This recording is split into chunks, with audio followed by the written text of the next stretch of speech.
With that, I'm going to give you a couple of just quick pieces of information, and then we're going to start your small group discussions. One thing to know when you get into your small groups, your facilitators are going to give you a handout of the 3 concepts so that you will have that. You have kind of big groups, and we understand in the back rows you may not be able to read the boards very clearly, so you'll have a black and white handout as reference. I just want to reiterate what we're asking you to do in these groups are 2 main things. One, Greg touched on the vision. So we are asking you to give us kind of your initial reaction to these 3 concepts. If you had to pick today, where are you leaning? What do you like the most? That's the vision.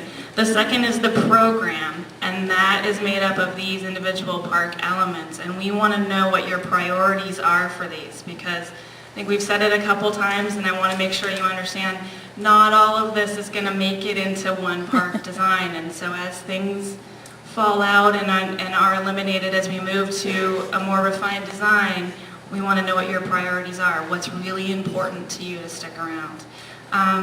One thing I forgot to tell you earlier, at 8:25, we're going to come back together for a very quick report back from the small groups. It'll give you a chance to hear kind of high level what other groups talked about, so you leave knowing what everybody had to say. With that, facilitators. Aaron made me think of something. When you get in your groups and you look at these 3 concepts, it's not that you're picking a concept and saying that's the way we want to go, because it's all mix and match.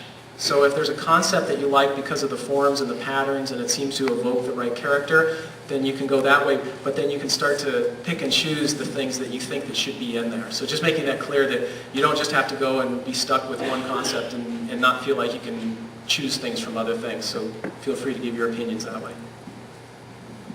Good clarification. So facilitators, get to your groups. I think what we'll ask everybody to do is kind of flip around and make a small circle or cluster around your boards. Have fun.